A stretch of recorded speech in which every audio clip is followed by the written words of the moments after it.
भक्ति प्रियो हि माधव।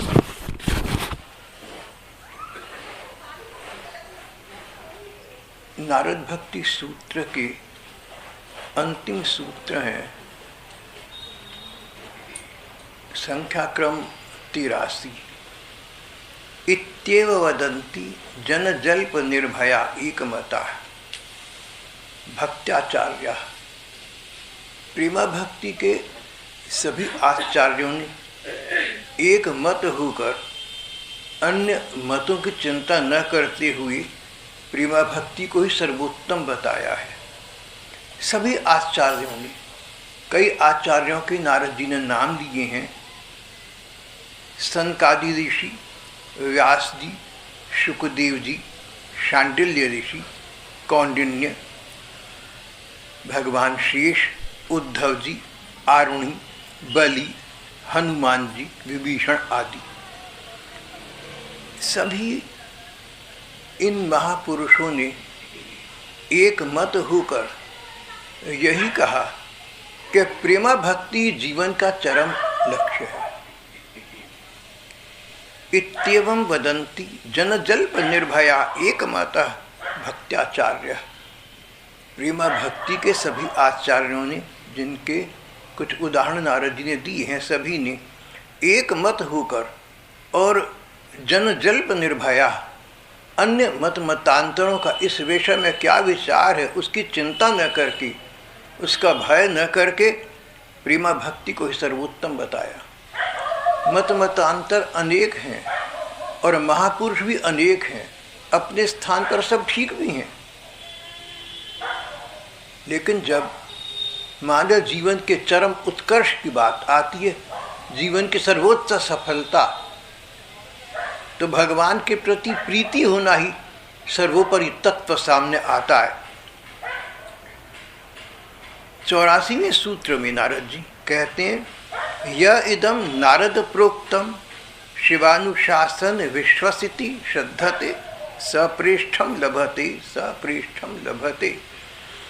अंतिम सूत्र में नारद जी कहते हैं, मेरे कहे गए इन सिद्धांतों को जो विश्वास और श्रद्धा के साथ जीवन में स्थान देता है, शिवानुशासनम, शिव जी के द्वारा संपुष्ट ये मार्ग, सप्रेष्ठम लभते सप्रेष्ठम लभते, वे परम प्रियतम भगवान को प्राप्त कर देते हैं, वे भगवान को प्राप्त करते ही हैं।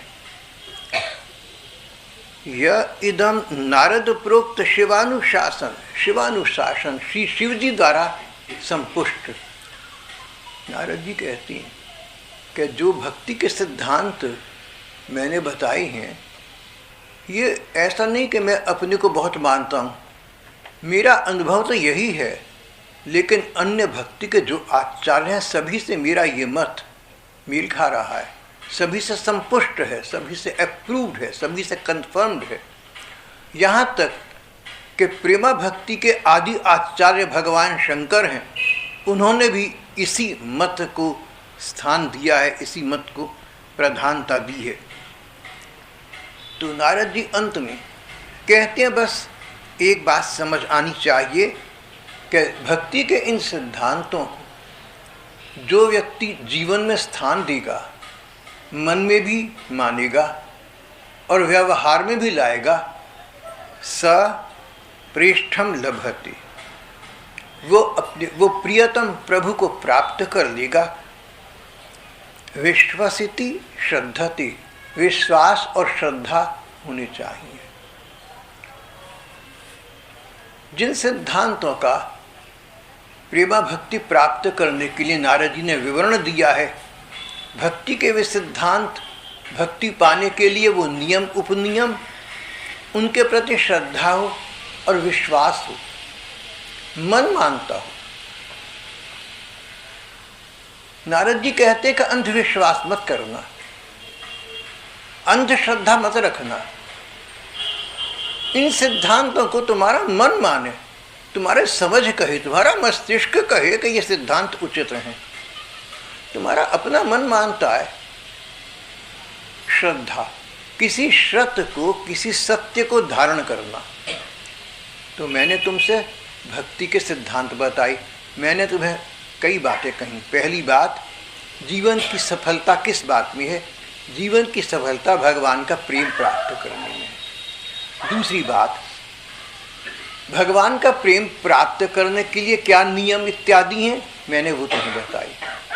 तीसरी बात, जो लोग इन नियमों का पालन कर चुके, उन प्राप्त भक्तों के जीवन कैसे रहे, उनका उदाहरण देकर मैंने तुम्हें ये भी बता दिया। जिन्होंने भगवान के प्रति प्रेम प्राप्त कर लिया वो कैसे थे, तुम्हें ये बताया, और ये बताया कि उस मार्ग पर चलकर तुम भी उसी प्रकार के प्रेम को प्राप्त कर लोगे। अब नारद जी ने तो अपने सिद्धांत बतला दिए, नियम बतला दिए, उपाय बतला दिए भक्ति प्राप्त करने की। इतनी बातें मेरी पढ़ने के बाद और सुनने के बाद नारद जी कहते हैं, अगर तुम्हारा मन माने कि सचमुच भगवान ही संसार की सबसे बड़ी सत्ता हैं, सचमुच भगवान ही हमारे सबसे अपने हैं, सचमुच हम उन्हीं के हैं, सचमुच उन भगवान को प्रसन्न करना, उनका प्रेम प्राप्त करना ही जीवन का लक्ष्य है।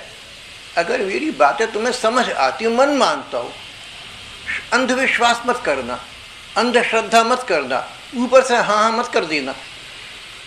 जैसे कि हमारे देश का आज चल रहा है ना, ऊपर से बहुत बातें चल रही हैं। मन का मानना, और जब मन माने तो व्यवहार में उनको लेकर आना। दो बातें चाहिए। एक तो मन माने भगवान हैं, भगवान अपने हैं, उन भगवान के प्रेम को प्राप्त करना जीवन का लक्ष्य सचमुच है, मन मानता है। जब मन मानता है तो नारद जी ने भक्ति प्राप्त करने के नियम बताए, उनको व्यवहार में हम उनको संसार में स्थान भी देते हैं। मन भी माने और तन भी उसका अनुसरण करे। तो जब तुम्हारा मन माने तो तुम उसको व्यवहार में भी लाओगे। क्या तुम्हारे अंदर श्रद्धा उत्पन्न हो गई ये सब सुनकर और पढ़कर? श्रद्धा, सत्य को धारण किया तुमने, ये सत्य सिद्धांत है। क्या ऐसा तुम्हारी समझ में आ गया? श्रद्धा, श्रत, सत्य, सत्य यही है कि भगवान को पाना ही जीवन है। क्या ये सत्य तुम्हारी समझ में आ गया? क्या तुमने इसको धारण कर लिया? श्रत को धारण तुमने किया तो श्रद्धा है तुम्हारी में। अब विश्वास के साथ कि जो नारद जी ने बातें बताई इन पर चलकर मैं भगवान को पा ही लूँगा, इस विश्वास के साथ अगर तुम इन सिद्धांतों पर चलोगे तो क्या होगा? नारद जी कहते हैं, जो ऐसा करेंगे सप्रेष्ठम लभते, तो तुम्हें प्रियतम प्रभु की प्राप्ति हो ही जाएगी। फिर उसमें कोई संदेह नहीं है। जो इस मार्ग पर चलेगा वो सप्रेष्ठम लभते। नारद जी ने ये नहीं कहा कि वो भगवान को प्राप्त कर लेगा, नारद जी ने कहा वो प्रियतम भगवान को प्राप्त कर लेगा। भगवान को प्राप्त तो कईयों ने करा, राक्षसों ने भगवान को प्राप्त करा, कंस और रावण ने। भगवान तो सामने थे, उनके साक्षात थे, उतने साक्षात तो आम लोगों के कहीं भी नहीं है, लेकिन उसको प्राप्ति तो नहीं कहते ना। भगवान की प्रीति प्राप्त हो, प्रेम, भगवान का विचार मन को अच्छा लगता हो, भगवान का ध्यान आए मन में तो वो ध्यान अच्छा लगता हो, जप करें नाम का तो नाम का जप करने में सुख मिलता हो, कीर्तन करें तो खोकर कीर्तन करें, ठाकुर जी के उत्सव पर नृत्य करें तो अपने आप को इस संसार से दूर ले जाकर भगवान के भावलोक में जाकर नृत्य करें। खेल कूद तक न रह जाना, सामाजिक उत्सव तक मत रह जाना, वो तो बहुत है। मन का उत्सव हो जाए, तुम्हारे मन मंदिर में भगवान की तुम्हें प्रतीति होती हो, उसमें तुम खो सको। जो व्यक्ति प्रेम भक्ति के नियमों का जीवन में पालन करना चाहता है, अपना से प्रयत्न करता है, सप्रेष्ठम लभते, उसको प्रियतम भगवान की प्राप्ति होती है, उसे भगवान प्रियतम के रूप में प्राप्त हो जाती हैं।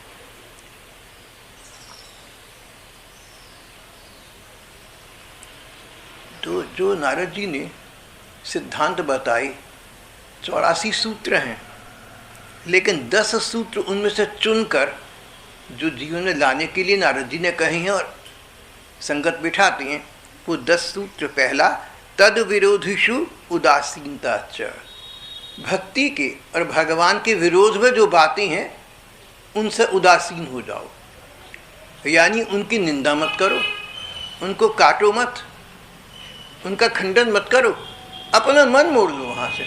अगर तुम खंडन करोगे तो तुम्हारा मन खंडन में चला जाएगा, लोग मानेंगे नहीं। अब कोई सिद्ध संत तो तुम हो नहीं गए हो, कोई चैतन्य देव हो, वल्लभाचार्य हो, उनमें तो सत्ता शक्ति थी, समझा सकती थी। साधारण जीव स्वयं समझ लें यही पर्याप्त है, और उनको क्या समझाएंगे। तो साधक को चाहिए कि दूसरों को समझाने के लिए में समय नाश न करे। हाँ, अगर इस भक्ति पथ के विरोधी हों तो उन विरोधियों के प्रति उदासीन हो जाए, उनसे मुंह मोड़ ले, उनकी बात सुनकर, जिसे कहते हैं ना, एक कान से सुनकर दूसरे से निकालना। अभी मैं एक सत्संग में था, एक सज्जन के यहाँ सत्संग था, मैंने उनसे 15 मिनट बातें समझाई और कहा कि आपको ये ठीक लगा सारा? तो कहने लगे सच बताऊं? मैंने कहा बिल्कुल सच बताऊं। बोले इस कान से सुना, उससे निकल गया, मुझे कुछ नहीं पता। तो जब जैसी जिसको भगवान ने बुद्धि दी। अब जो विरोधी लोग हैं हमारे लक्ष्य पथ के, उन विरोधियों की चर्चा में, उनके चिंतन में और उनके विचार काटने खंडन करने में अपना समय नष्ट न करना, अपना वो समय भगवान के भजन चिंतन में ही लगाना। तद विरोधिषु उदासीनता च, ये नारद जी का 9वां सूत्र है। 19वें सूत्र में कहती हैं तदर्पित अखिल आचार्यता। दूसरा काम, पहला काम तो नहीं करने का है, दूसरों का खंडन मंडन मत करो, चाहे वो विरोधी। दूसरा सकारात्मक बात, तदर्पित अखिल आचार्यता, अपना आचार व्यवहार भगवान के प्रति समर्पित कर दो।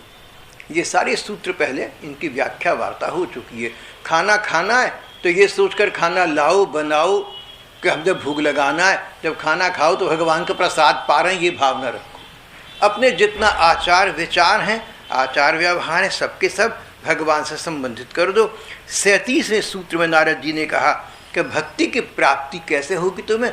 भगवान के प्रति तुम चाहते हो कि प्रेम बढ़े, संसार से हमारा मन, संसार में हमारा मन आसक्त न रहे, हमारा मन किसी प्रकार भगवान में लगता जाए, तुम ऐसा चाहते हो तो उसका उपाय बताते हैं। भगवद गुण श्रवण कीर्तनात्, भगवान की लीलाएं, भगवान की कथाएं और भक्तों की गाथाएं सुनो, सत्संग में सुनो, पढ़ो, स्वाध्याय करो।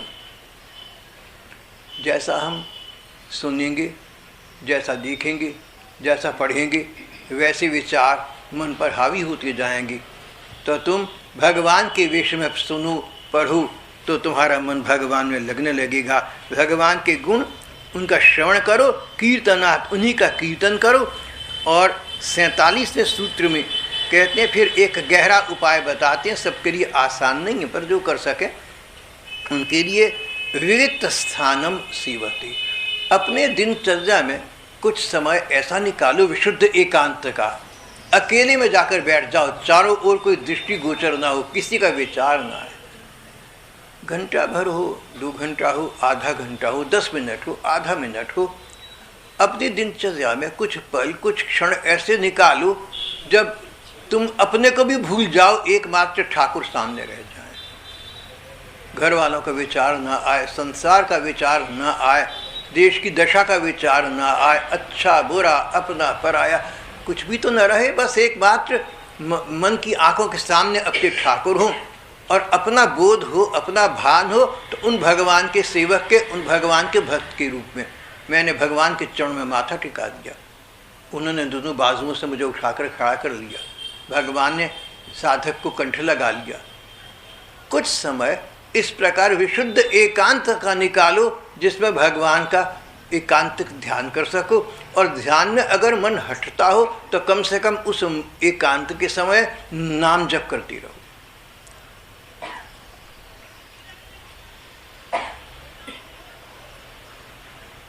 जैसे कोई पेड़ उगाती हैं तो चारों तरफ तार लगा देती हैं कि गाय बैल आकर इसे तोड़ मरोड़ के ख़राब ना कर दें, लेकिन वही जब बड़ा पेड़ बन जाता है, उसके तने खड़े हो जाते हैं तो गाय बैल अपनी पीठ रगड़ते रहते हैं, पेड़ खड़ी रहती हैं।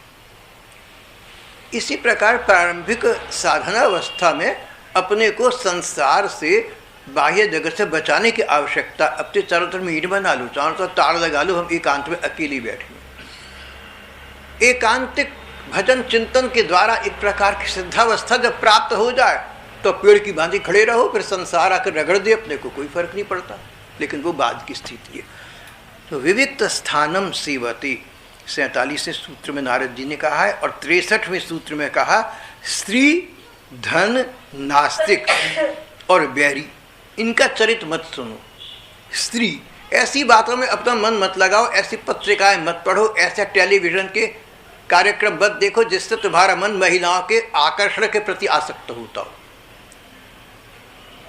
जो महिलाओं का रूप है बहन माता का, सो ठीक है, लेकिन मन शारीरिक आकर्षण में जाता हो तो तुम्हारे लिए वो दुस्संग है।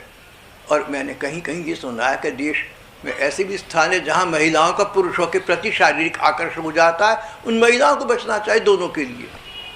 शरीर का आकर्षण व्यक्ति को संसार के सब सिद्धांत से दूर ले जाकर और पता नहीं कहाँ नरक में फेंक देता है, अंततः काम बिगड़ जाता है।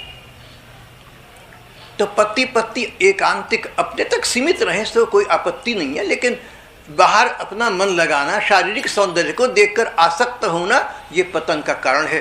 तो स्त्री चरित्र सुनना, ऐसी बातें सुनना, ऐसे दृश्य देखना, ऐसी पत्रिकाएं पढ़ना, ऐसे लोगों से संबंध रखना जो इस प्रकार की बातें करके तुम्हारे मन को विचलित करते हो, ऐसा का संग अच्छा नहीं है। मन की बात है, पुरानी बात है। एक डॉक्टर साहब मुझसे कहने लगे तुझे ऐसी किताब दिखाऊंगा तस्वीरों की, जो आजकल जो टेलीविजन पर तस्वीरें दिखाती हैं, ये तो अब तो चलो सब जगह है, लेकिन पहले ऐसा नहीं था। तो मुझे बोले चुपचाप दिखाऊंगा, किसी के घर रखी हुई है, बताइयो ना। मैंने कहा जी ठीक है। तो मेरे पास 10-12 पन्ने की तस्वीरों की किताब ले आए। उसमें पता नहीं मॉडल गर्ल्स कहलाती हैं, कॉल गर्ल्स, जो भी हैं, कोई कपड़े नहीं, कुछ नहीं। तो मुझे लाकर मेरे पास किताब लेकर आई। तो मैं रिक्शा में बैठ रहा था, बोली कहाँ जा रहा है? मैंने कहा वृंदावन। बोली यार मैं तो जैसे तैसे करके तेरी दी किताब लेकर आया, तो वृंदावन। मैंने कहा दीजिए ना, देखता हुआ जाऊँगा। बोले बताइयो ना किसी को। उनको सब घर वाली बाहर वाली जानती थी। मैंने कहा ठीक है, लेकर मैं चला गया। जब वृंदावन पहुँचे तो ठाकुर जी के कमरे में पहुँचे थे। मैंने पुस्तक निकाली और ठाकुर जी के सामने जैसे बर्फ़ी रखते हैं, हमें तो ये शिक्षा दी गई है कि अगर जूते लेकर आते हो दरवाजे के बाहर जूते रखो और ठाकुर जी को दिखाओ, उनकी दृष्टि पड़े। हम तो ऐसे घर के बच्चे रहे। तो वो पुस्तक मैंने पत्रिका खोली और नंग धड़ंग लड़कियों की तस्वीरें ठाकुर जी को दिखाता रहा बैठा हुआ।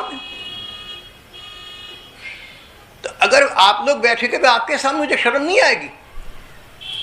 मन की बात चल रही है।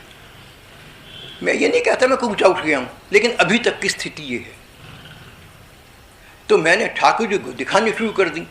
अब हमारा तो स्वभाव है, बचपन से शिक्षा मिली है, जो लगाओ ठाकुर जी को भोग लगाओ।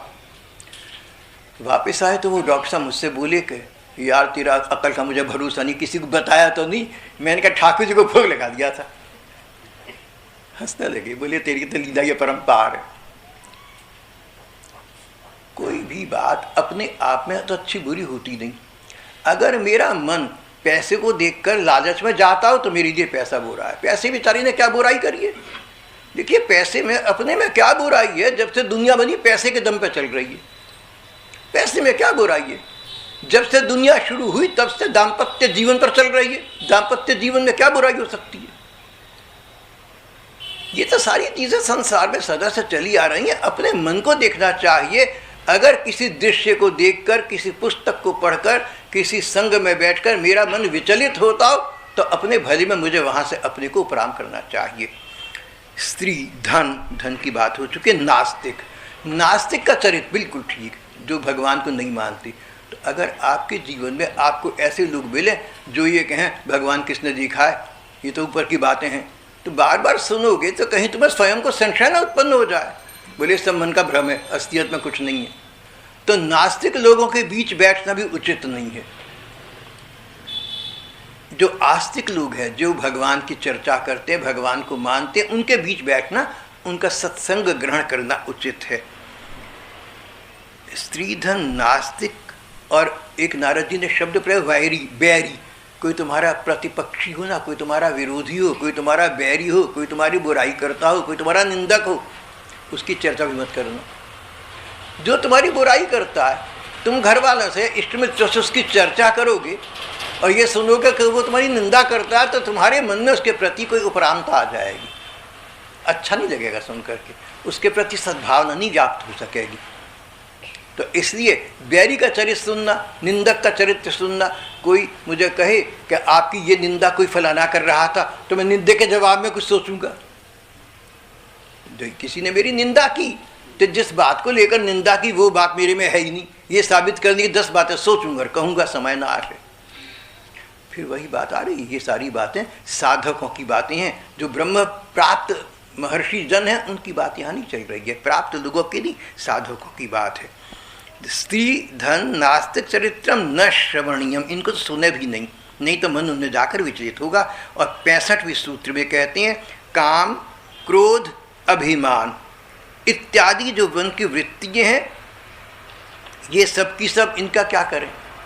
नारद जी ने बड़ी वैज्ञानिक बात की है, बड़ी उचित बात, बड़ी संतुलित बात की है। काम क्रोध अभिमान ये मानव की सहज वृत्तियाँ हैं, जहाँ मन का सहज आकर्षण हो जाता है, तो इनका क्या करें। कहते हैं इनको छोड़ना नहीं है, इनको भगवान में लगा दो। कुब्जा नाम की एक मथुरा में महिला रहती थी, तो उसने अपने तन मन की आसक्ति भगवान कृष्ण के प्रति समर्पित कर दी। कहते हैं बहुत सी गोपिकाएं ऐसी थी जिनको ये पता ही नहीं था कि भगवान परमात्मा है, लेकिन उन्होंने अपने को भगवान में लगा दिया। रुक्मिणी राजकुमारी थी, भगवान को भगवान जानती थी, विवाह तो होना था, कहीं ना कहीं किसी पुरुष के प्रति समर्पित तो होना था, तो उन्होंने भगवान कृष्ण को एक ब्राह्मण के द्वारा पत्रिका लिख भेजी कि मैं तो आपको चाहती हूँ, अब आप सर्वसमर्थ हैं, आप भक्तवत्सल हैं, आपको पता चल गया कि मेरा मन मेरा तन आपके लिए है, तो अब आप देख लें कि आपने मुझे स्वयं लेकर जाना है। ऐसा ना हो कि शेर का भाग सियार ले जाए। अगर सियार, अगर कोई साधारण पशु शेर का हिस्सा ले जाए तो शेर का इसमें अपमान है। कैसे शेर कैसा है, तेरा भाग कोई और ले गया, सियार ले गया। तो रुक्मिणी जी ने भगवान को स्नेह संदेश भेजा, भगवान देख लेना ऐसा ना हो कि तुम्हारा भाग ये राजकुमारी रुक्मिणी कोई सियार ले जाए। भगवान आए और उनको लेकर गए और उनका वर्णन किया। तो काम क्रोध भगवान के प्रति अभिमान, हम ठाकुर के हैं इत्यादि, ये सब जो मन की सहज वृत्तियाँ कहलाती हैं, जिनसे साधारण मनुष्य ऊंचा नहीं उठ पाता, अगर ये वृत्तियाँ मन में हैं और इनसे बचने का उपाय नहीं है, इनको समाप्त नहीं कर सकते, तो भगवान के प्रति समर्पित कर दो।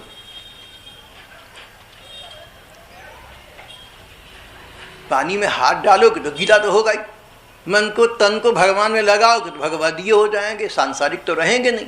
इसलिए भगवान का संस्पर्श पाना जीवन का सर्वोच्च पुरुषार्थ है। और 74वें सूत्र में नारद जी ने कहा है वादो नावलंब्य, बहसबाजी मत पड़ना, 4 बातें मत करना। ऐसा न समझो कि दूसरे की हर बात का तुमने उत्तर अवश्य देना है। कोई तुमसे बात पूछे ना जिज्ञासा से, जानने के लिए, जैसे कोई अच्छा बच्चा किसी अच्छे अध्यापक से प्रश्न करता हो तो उत्तर दे देना, तब भी अपने को गुरु समझकर उत्तर मत देना, बराबर का समझकर उत्तर देना। हम एक पथ के पथिक हैं, हम साथी हैं। लेकिन अनेक लोग जो तर्क और जिज्ञासा करते हैं, बहुत से लोग तर्क को तर्क करते हैं, बहुत से लोग बहस में पढ़ते हैं, दूसरे को हराना चाहते हैं, जीतना चाहते हैं। तो नारद जी ने कहा इस प्रकार की बहसबाजी में मत पड़ो, अपना समय मत गंवाओ। और फिर 76वां सूत्र भक्ति शास्त्राणी मननीयानि तद उद्बोधक कर्माणि अपि करणीयानि। जब तुमने अपना लक्ष्य बना लिया कि मैंने भगवान का प्रेम प्राप्त करना है, तो अब तुम्हारा कोर्स, तुम्हारा सिलेबस, तुम्हारा मार्ग स्पष्ट हो गया, भगवान की प्राप्ति। तो उदाहरण के लिए आपने निश्चय कर लिया, एक विद्यार्थी ने निश्चय कर लिया कि मैंने केमिस्ट्री में इम्तहान देना है। अब उसको चाहिए केमिस्ट्री की किताबें पढ़े, ना कि फिजिक्स की और फिजिक्स की और बायोलॉजी की पढ़ने लगे। अपनी जगह वो भी ठीक है, लेकिन जब तुम केमिस्ट्री के स्टूडेंट बन जाओ तो केमिस्ट्री पहले पढ़ो भैया। इसी प्रकार से जब एक बार मन ने समझ लिया कि हम भगवान की प्रेमा भक्ति के पथिक हैं, तो जो भगवत प्रेम से संबंधित साहित्य है उसी को पढ़ना चाहिए। और साहित्य बुराई है ऐसा नहीं कह रही हैं, लेकिन तुम्हारे मतलब का नहीं, तुम्हारे मन को भ्रमित कर देगा। भक्ति शास्त्रों का मनन करो। नारद जी केवल पढ़ने की बात नहीं कह रहे हैं, मनन करो। जब पढ़ो ना प्रेमा भक्ति को, नारद जी के भक्ति सूत्र पढ़े, भागवत पढ़ी, गीता पढ़ी, रामायण पढ़ी, गुरु ग्रंथ साहब पढ़े, कोई भी हमने धर्म ग्रंथ पढ़ा जो भगवान की भक्ति की ओर ले जाने वाला है, उसमें अनेक विचार आएंगे। जो विचार तुम्हें जच जाए, तुम्हारी समझ आ जाए, तुम्हारे मन को छू जाए, उसको बार बार सोचो, उसको चाहे रेखांकित करो, उसका आंखें मीच कर चिंतन करो। ये बात कही गई है, ये मेरे जीवन में आनी चाहिए, ये बहुत अच्छी बात है, कैसे मैं जीवन ला सकता हूँ, कौन सी स्थिति आ गई जब मैंने इसको लाना है। आपने पढ़ा भक्त को चाहिए, साधक को चाहिए कि क्रोध न करे किसी भी स्थिति में, तो इसका मनन कर लो। मनन करने का मतलब अब सोच लो कि अच्छा क्रोध नहीं करना, तो साधारण स्थिति में तो मैं क्रोध करता नहीं, सामान्य स्थिति में तो कोई भी क्रोध नहीं करता। इस बार जब कोई क्रोध का कारण बनेगा, वो अमुक व्यक्ति घर में है, कोई घर का सदस्य है या कोई बाहर का है, कोई मित्र है, वो व्यक्ति ऐसी बेकार की बात करता है, गुस्सा आके रहता है, बहुत बेकार आदमी, समझता नहीं बात को। तो मनन करने का अर्थ, अब आपने मन में निश्चय कर लिया कि वो व्यक्ति जब आएगा व्यर्थ वार्ता करेगा तो मैं शांत रहूँगा। जैसे ही वो व्यक्ति आता देखा ना, अरे मन तूने शांत रहना है, आके बैठ गया, भैया तूने शांत रहना है, उसने वही बात छेड़ दी, मुस्कुरा दिए, बोले भैया ठीक है, तू अच्छा आ गया, मेरा प्रयोग सार्थक हो गया, मुस्कुरा के बात समाप्त कर दी। इसको कहते मनन करना। और जीवन में तद उद्बोधक कर्माणि अपि करणीयानि, जो बात तुमने पढ़ी उसको समझो और समझकर उसका अनुकरण करो, उसको जीवन में ले आओ। ये भक्ति प्राप्त करने के नारद जी स्वर्ण सिद्धांत बता रहे हैं। ये 76वां सूत्र था। और 77वें सूत्र में कहते हैं क्षणार्धम अपि व्यर्थम न नियम, आधा क्षण भी न जीवन का खराब न करना। ये बड़ी भारी बात है। समय नाश न करो, समय का अपव्यय न करो। जो सांस अंदर गया है अब वो बाहर आएगा ना, ये जो आधा क्षण है इसका भी सदुपयोग करो। सदुपयोग सर्वोत्तम भगवान का चिंतन, दूसरा भगवान की चर्चा, तीसरा लोगों की सेवा सद्भाव, चौथा हंसकर प्रसन्नता सबसे बात करना, सबको प्रसन्न रखना। आधा क्षण भी अपने जीवन का अपव्यय न करो, उसका दुरुपयोग न करो, उसको व्यथा न गंवाओ, उसको काम में लाओ, उसका लाभ उठाओ। और फिर 80वें सूत्र में कहते हैं जो व्यक्ति इन सिद्धांतों को अपने मन में स्थान देगा, मन कहे कि ठीक है, इनका मनन करेगा, विचार करके देखेगा तो श्रद्धा उत्पन्न हो जाएगी। फिर इनका अनुकरण, इनको व्यवहार में लाएगा, मन में भी स्थान देगा, जीवन में भी स्थान देगा, व्यवहार में भी लाएगा, आचार विचार में भी लाएगा। इतना कर लेगा तो शीघ्रम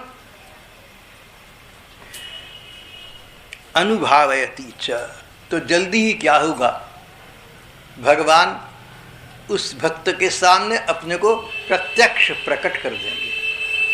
आंखें एक दिन खोलेगा तो ठाकुर सामने होंगे, मोर मुकुट कटिकाछनी कर मुरली उर्माल।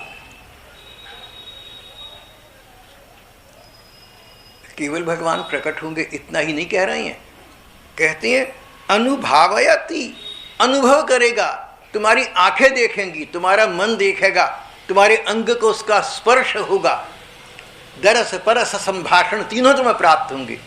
दर्शन भी होगा आंखों से, संभाषण बातचीत भी होगी, और परस स्पर्श भी होगा, साक्षात्कार होगा तुम्हारी ठाकुर का। तुम इसका स्वयं अनुभव कर लोगे अगर इन सिद्धांतों को मन में स्थान दोगे, इनका मनन करोगे, इनको जीवन में स्थान दोगे, इन पर चलोगे, तो वो दिन दूर नहीं है, वो क्षण दूर नहीं है जब साक्षात ठाकुर तुम्हें अपना सहज स्वरूप का अनुभव प्रदान कर देंगे और ये जीवन अनंत हो जाएगा, सफल हो जाएगा। ऐसा करना चाहिए। नारद जी ने ये सिद्धांत बताए हैं। और अंतिम सूत्र संख्या 84 में कहा है यद य इदम नारद प्रोक्तम शिवानुशासनम विश्वसति श्रद्धते सपृष्ठम लभते। इस प्रकार शिव जी के द्वारा संपुष्ट मेरे इन सिद्धांतों को मानकर चलने वाला व्यक्ति सप्रेष्ठम लभते, प्रियतम की प्राप्ति कर देगा, तन मन के आकर्षक के विषय श्री कृष्ण को प्राप्त कर देगा, उसका ये जीवन तो सफल हो जाएगा, अगले जीवन भी अनंत कर देगा, सदा सदा के लिए उसे श्री भगवान के प्रेम राज्य में स्थान प्राप्त हो जाएगा, जीवन अजर हो जाएगा, अमर हो जाएगा, अक्षय हो जाएगा। यही जीवन का लक्ष्य है, यही मार्ग है। यहाँ पर नारद जी के 84वां सूत्र अंतिम सूत्र है और भक्ति सूत्र नाम की ये ग्रंथिका समाप्त हो जाती है।